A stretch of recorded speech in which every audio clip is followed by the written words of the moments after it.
You don't need profit every single day and every single hour of every day. But in general, when the year is over, you need more money in the bank than when you started.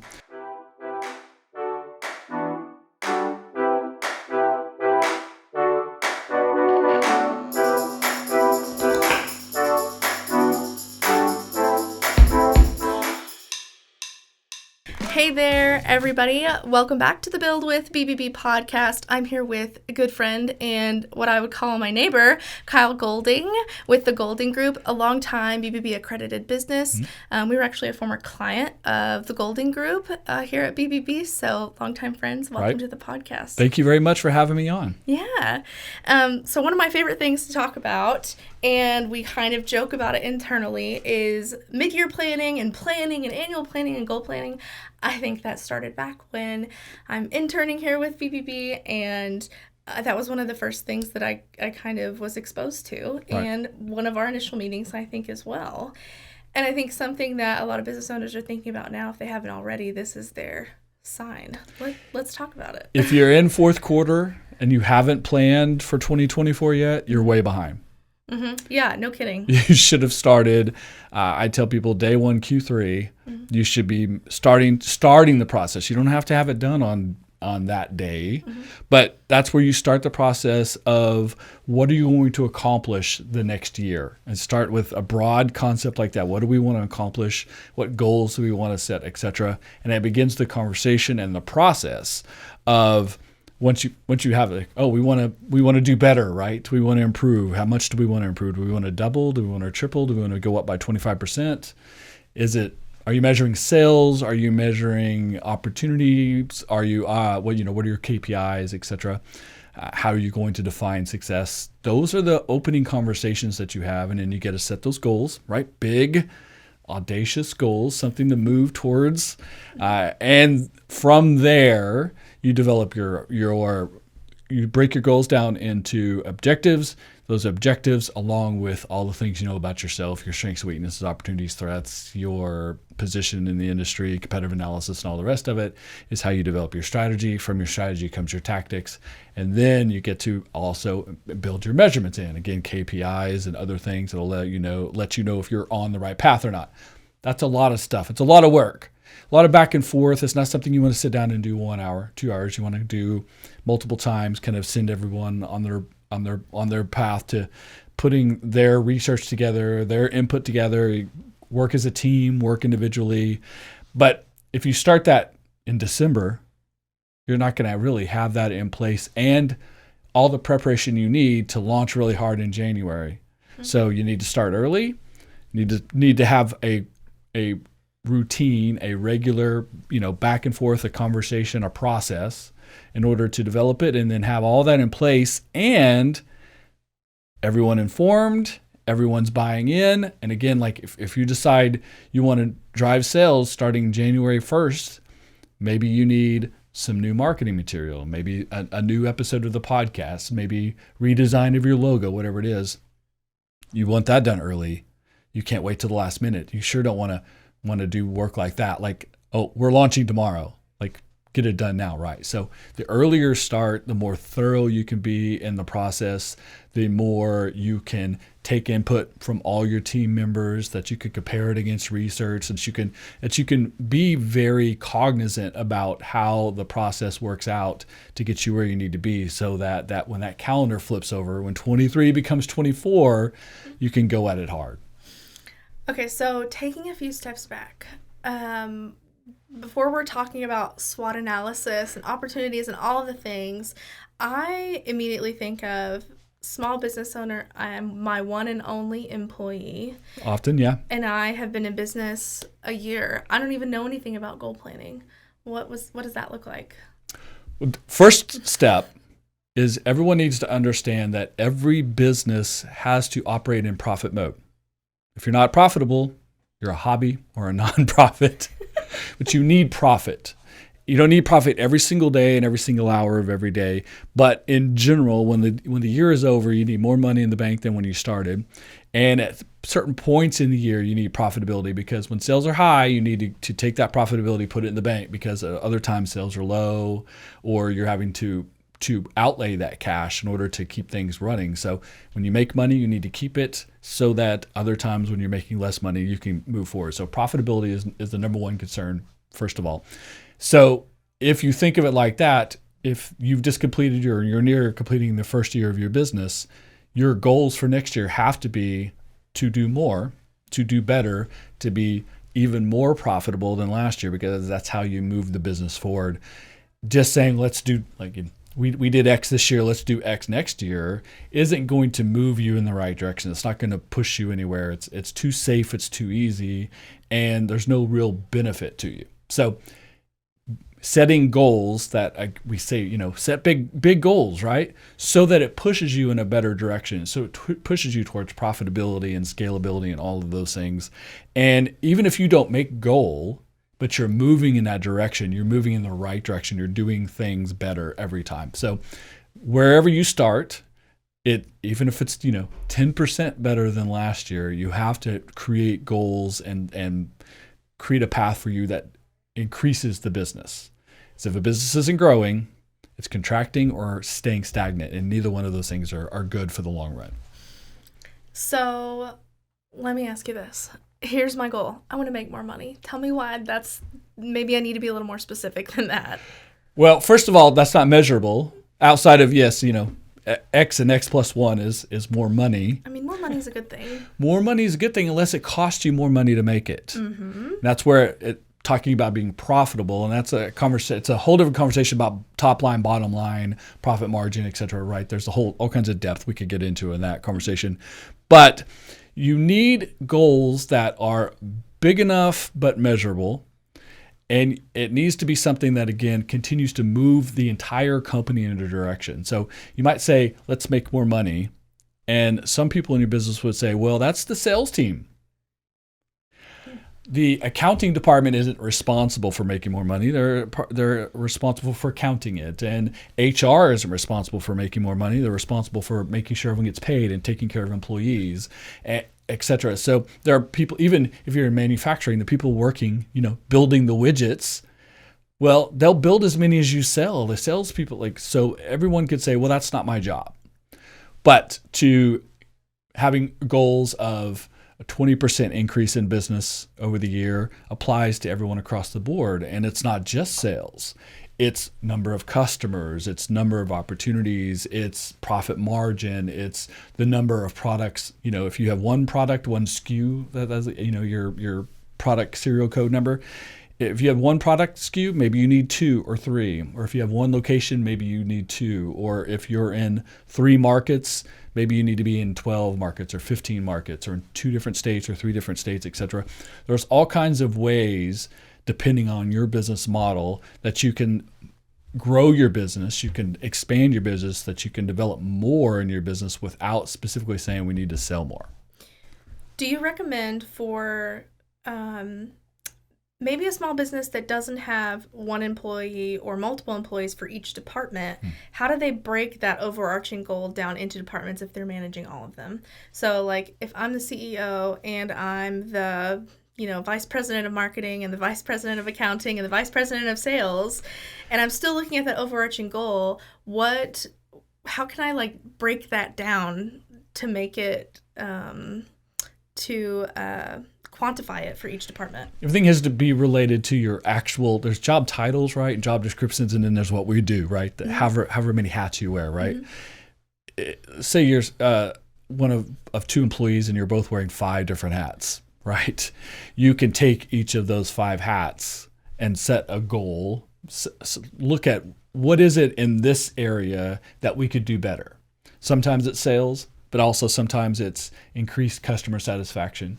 Sometimes it's repeat business. Not just one sale, but the same person or the same, B2B, the same business coming back to you, or B2C, the same consumer coming back to you again, because that second sale is much more beneficial to you than the first sale. Mm-hmm. And the 5th one and the 10th one are much, much more beneficial. If your customer service opportunities go up, then the opportunities for referrals and repeat business, et cetera. Same thing with your internal processes, accounting, HR, manufacturing, logistics. You can find ways to lower cost. So can we do this better? Do we have to spend X to make Y? Or can we spend a little bit less? Or can we be more efficient in our process? Or can we have less waste? Or do we need to maybe change our work hours or delivery hours or something like that to make it more effective? So there's effective and efficient. Effective is when you sell more, when you create more opportunities for yourself, when you put yourself in more markets, when you do things well, you're being effective, which creates opportunities for you. But efficient is lowering cost or speed or something like that. So if you can speed things up, more efficient assembly line means more widgets out the door. It means more opportunity to sell the widgets. If you can lower cost, if you can buying in bulk lowers cost sometimes, or prepaying or negotiating with your vendors, all those things that can bring costs down. And sometimes 1 or 2 or 5% cost decreases. But if you do that in 5 different ways, that's 10 or 15 or 20% cost decrease. So now maybe you sell as many widgets next year as you did this year at the same price, but if you bring the cost down, your profit margin goes up. So there's a lot of different ways to get to that end goal of doing better, growing the business, of being more profitable. It just depends on your situation. But if everyone will take a hat they're wearing, right, and say, what can I do better here? Can we be more effective, or can we be more efficient? And when you consider it like that, then you can talk about how to improve the business, grow the business, set goals that move you in that direction. And what you'll find is, if you're wearing 5 hats and I'm wearing 5 hats, a goal or 2 across 2 or 3 of mine in 2 or 3 years are probably the same. And so we're not setting 10 goals, we're setting 2 or 3, because there's collaborative efforts that go into certain goals, especially if you've set them high enough. What would you recommend for somebody who has nothing planned for 2024? Nothing. Like, this podcast is their first time hearing about it, which we're not downing you, to be very clear. Like, it's hard sometimes, and in this economy and everything that we're going through, next year's an election year. There's a lot to think about. But better late than never is true advice here. So it's always better to do something late, or even do something partially, than not do it at all. And that's not great advice, but in this situation, if you're up against it, it is better than nothing. So at the very least, take the time. And this is the hard part for very small businesses, right? Is the conversation about working in your business and on your business. When you're working in your business, when you're out driving the truck every day, when you're out making deliveries, when you're, under someone's house, making sure their plumbing is connected correctly and is fixed, or on someone's roof, you don't get to have this type of process of looking at your business. But it's essential you do it. And hate to tell you, get up early, stay late, work on the weekend, skip a family event, not all the time, but occasionally, once a month, once a quarter, sit and look at your books. Look at your cash flow. And make sure, first of all, make sure everything makes sense. Make sure that the bills you're paying, that you're not overpaying. Make sure that all the cash that's coming out of your bank account is legitimate. Make sure that you're not getting scammed or taken advantage of, or if maybe you have a vendor that's overcharging you for something, or you agreed to a price and it's not reflected in your purchase orders. You have to sit down and look at, so you got to make sure your books are balanced. You got to make sure you understand how much money is in the bank, how much money you're spending to operate your business. You absolutely need to know that. And honestly, there's no real excuse for that working in the business, on the business. And not only will your business fail, you could end up upside down and owing a lot of people a lot of money and real trouble. So don't put off looking at your books and keeping up with your bills and making sure that your balances are correct. And again, there can be times where your cash flow is slow and your output is still high, and you might be a little behind. If, seasonally or otherwise, you can make that up at other times, and you don't want to get too deep into that hole. But if you don't look at it, and if you're moving in that wrong direction, if you're losing money every month, if you're overpaying, or you're not collecting soon enough on the people that owe you money, etc., you could end up in a cash flow crunch or something else that you can't get out of. And it could cripple or kill your business, and potentially still leave you on the hook personally for the financial situation. So you could lose your business and still owe people all over town plenty of money, which would be a very bad situation. So number one, as much as you're working hard on your business, You have to take at least a couple hours every month and be looking at your books. And then once a quarter, you need to take another additional couple of hours and figure out how well you're doing. How are you moving towards the goals? Is your business really doing what it needs to do? Is it moving in the right directions? Are you attracting the right customers? Are you getting paid on time? Are you charging enough? Are you being profitable, etc., to make sure you're on the right path? When you set a goal on January 1st, right? Set a goal, whether it's, again, X number of dollars in sales or X number of units or whatever those things are. At the end, December 31st of next year, if you come short of that goal, but you did well and you did better than previously and you're building upon things and you're moving towards that goal, maybe you come close but you didn't hit it, then everything's going well enough and it's okay. It's not the end of the world if you don't hit your goal. But if you don't come anywhere close to reaching your goal, which was probably set with some logic, which then means the business is floundering or failing and you're probably in a bad situation. So setting goals allows us to understand if we're moving in the right direction, if we ultimately can be successful, or if we're failing to a point that maybe the business goes under. It seems daunting to say January 1st, set a goal, let's say $100,000 in sales. That sounds like a big, okay, wow, that's a lot. On January 2nd, you're not going to have $100,000 in sales, right? If last year you did 90,000, this year you need to do 100,000.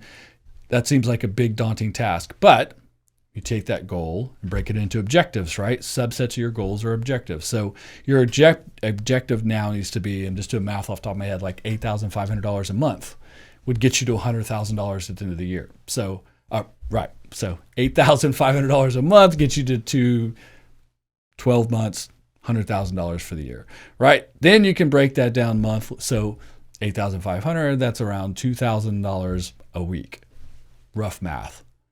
So now you understand that, and don't break things down into dailies. It can be a little maddening, and Mondays are not the same as Fridays, and you're doing work getting paid tomorrow. It could be a little micromanaging to break that down.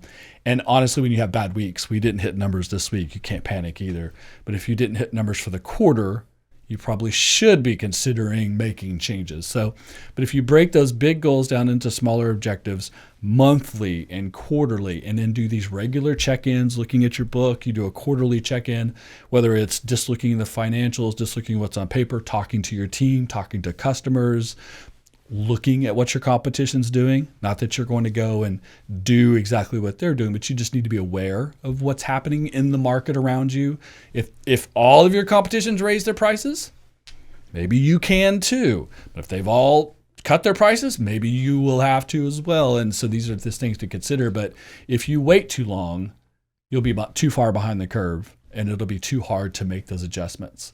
So making your big goals, breaking them into objectives that are manageable, and then there's a time period where you can set reminders for yourself. The reason a lot of people are on, whether they're on a calendar year or a fiscal calendar, but the reason that January 1st, December 31st to January 1st is a big deal is because as humans, our brains go, oh yeah, it's a new year. It's just it's artificial because nothing's really changed. However much money was in your bank account December 31st is still there on January 1st. Well, you have to pay taxes on it by that point. But the first of the month is, again, a good thing for your brain to go, it's a new month. Like, what do I need to do this month? I need to look at the goals I've set for myself for the month and for the quarter. I need to make sure I'm on track. And so it's very easy to set yourself a reminder on a calendar or have a standing meeting with your team or something like that where you say, the first Monday of every month, we do this.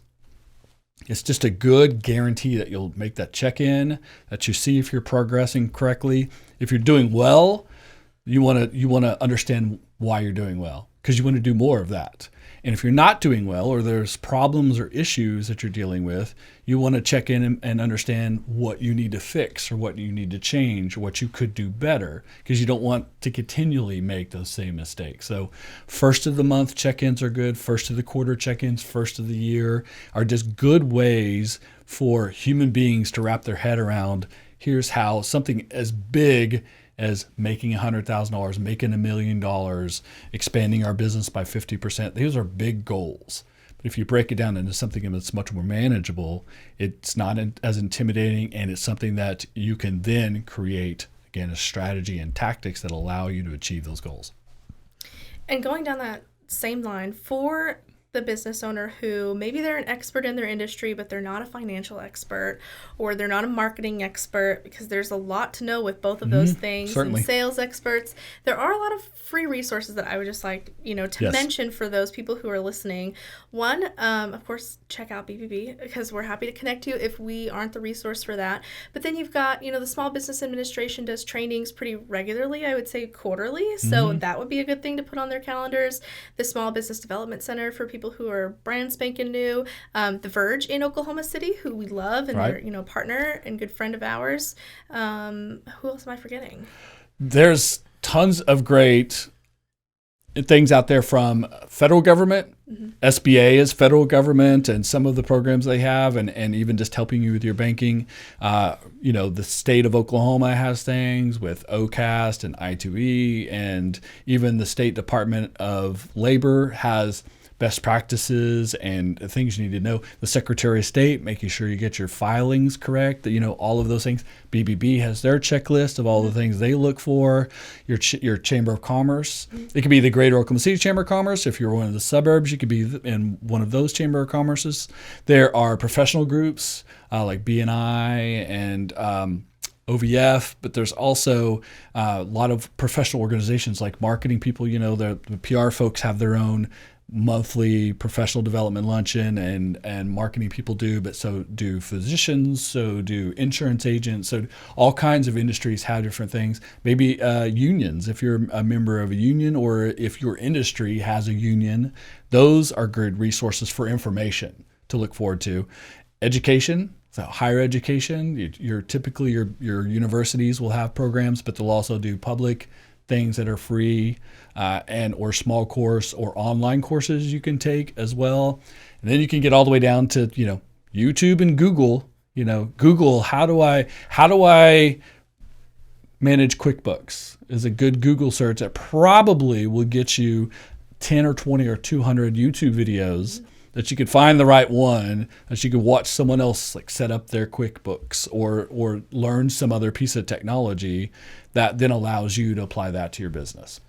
And another resource that we kind of teased but didn't is a lot of our networking connection opportunities. Certainly. So Kyle is our downtown Oklahoma City ambassador, one of 3 ambassadors that we have in the metro area. Do you want to talk a little bit about that in 2024 and the exciting things we have planned? Sure. So being an ambassador means a few things, but one of the things is I host a monthly networking coffee.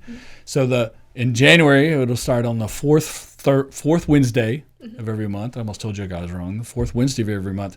It's just a 9 to 10 networking coffee. There's one in Oklahoma City, downtown, the one I do. We have one in Edmond. And Northwest Oklahoma City. It's not anything formal. There's not a program. There's not an educational piece. But it is business owners of all types getting together for an hour and just talking to each other. And there's an amazing value in talking to other business owners. There are people in your industry. At my coffee, there's 3 or 4 people from 3 or 4 different banks. But they compare notes. They talk about what's going on, what they're seeing in the world. If there was something bad happening, maybe some scam artists out in Oklahoma City hitting up all the banks, they would talk to each other about that. If there's new programs from the federal government, they talk about that as well. With all these bills they've passed the last few years, Build Back Better and things like that, there's a lot of infusion of capital coming from different places. So those folks compare notes. If you're a roofer, you might want to talk to another roofer about what they're seeing in the industry, what consumers are saying.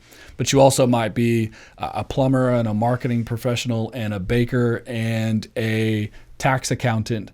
And you might think those people have nothing to talk about what they do, because they're all running small businesses, they're offering service, they're dealing with customers and clients, they're paying their taxes every year, they're dealing with any legal changes that might happen in the law. November 2nd, all the new laws went into effect in the state of Oklahoma that's been passed this last session. So it may be your industry is affected by a new law, and talking to someone else maybe go, oh, I didn't know that law had been changed, or, oh, you're an attorney. I don't often get a chance to talk to an actual attorney, but over a cup of coffee, where they're there to do that and meet people and make connections. Those are good things to do. But I think ultimately networking for small business owners, one of the biggest values from it is meeting other small business owners and understanding you're not in your situation alone.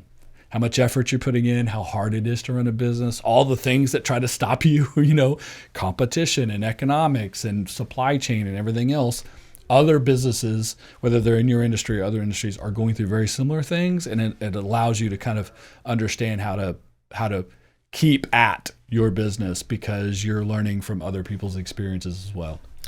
And the encouragement there truly is that when you attend these events, you might not find any immediate value out of that, but then maybe a year later you say, oh yeah, I met that attorney at that one coffee and we connected on LinkedIn, and now I'm in need of some legal advice and now I can reach out to him. Or, hopefully that's not the case. Maybe it's something like a little bit nicer or like easier to, I met that marketing gal and I need some help figuring out my social media. You also never know who knows someone who can refer someone. Again, same thing.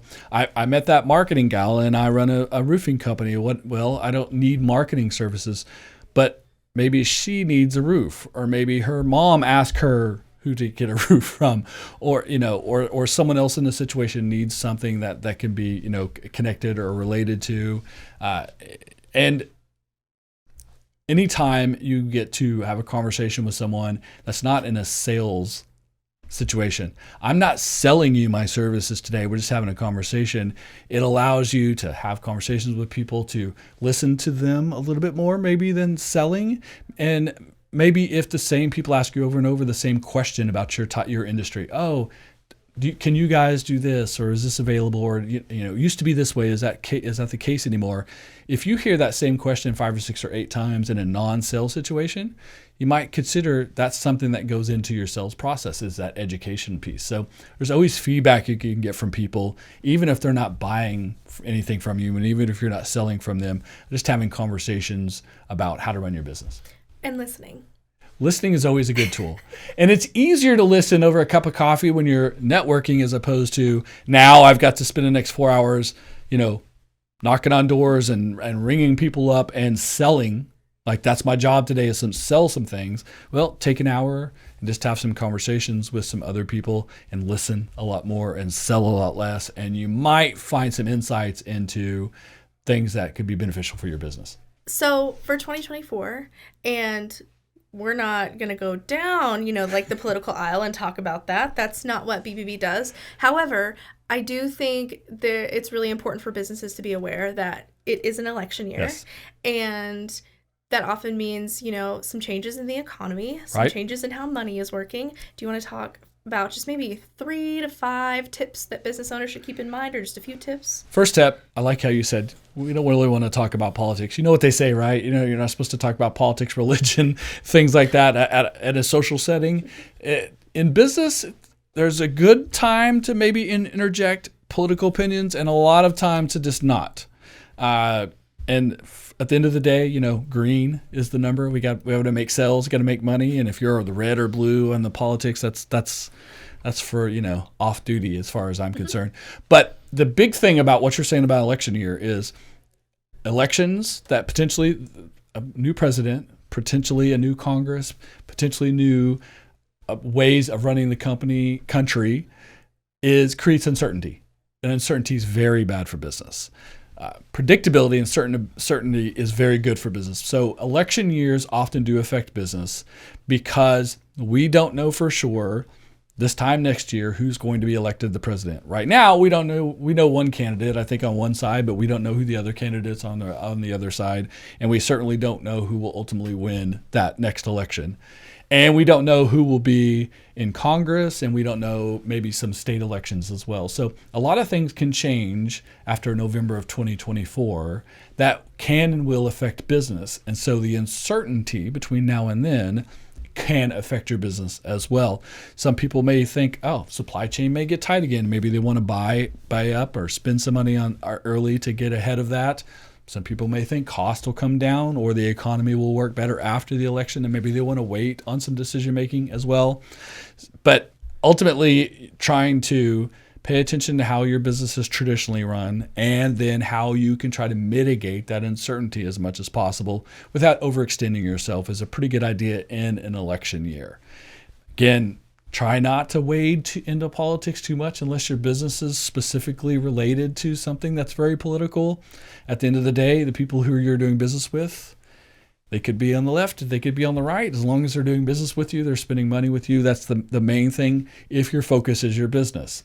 Some businesses are a lot more tied to politics, and so they need to be.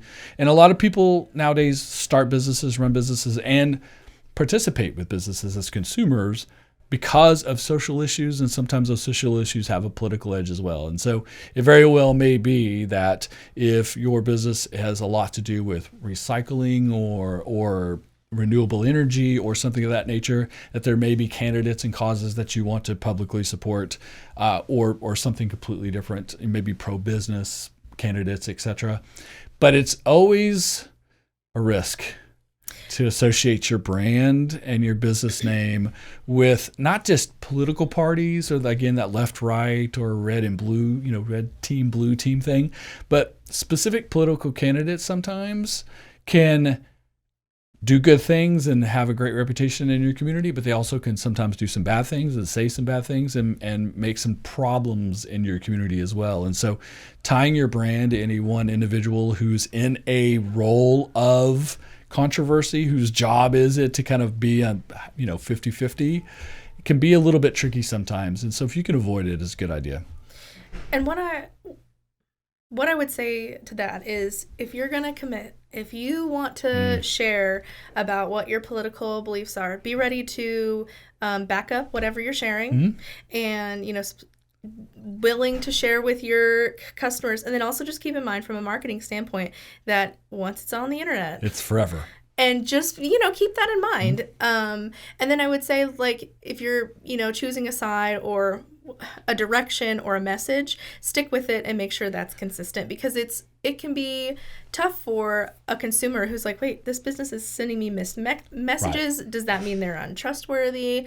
And again, like, from a BBB standpoint, we are a non-political organization. We don't share that type of information because that's not what we do. What we do is we promote good businesses that are doing good things in the community. I have clients who are very passionate about candidates on both ends of the spectrum. And again, my job is to provide them best practices and the best thing for their business so that their business are profitable, that people stay employed, those employed people pay their taxes. There's a lot of benefit to the community to people staying employed and for businesses to be successful. So there's a lot of good reasons to focus on that, focus on doing good for businesses, doing good for consumers, people getting value for their dollar. Whether your dollar goes as far these days or not, you want to get value for it, whether it's buying groceries, buying gasoline, buying luxury items, paying for services.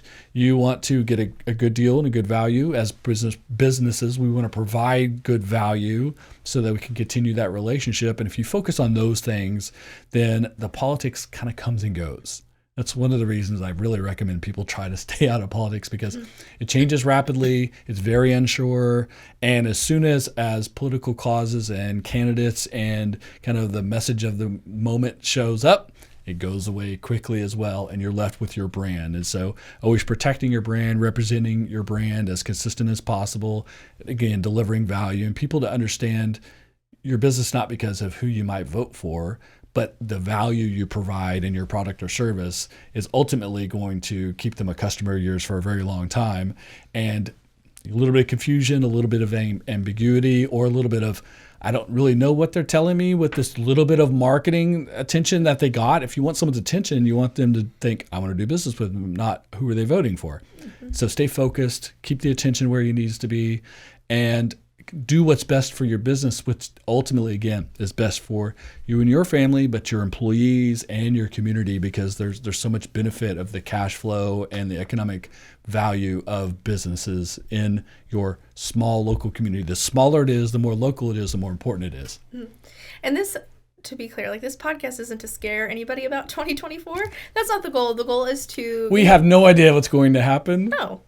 Which is really the issue. We don't know. Yeah. So stay focused on your business, stay focused on your audience, stay focused on how you compete and do well I've used the term best practices a few times now. Continuing to do the best practice, do best at what you do in your business, and politics will take care of itself because it has for hundreds of years.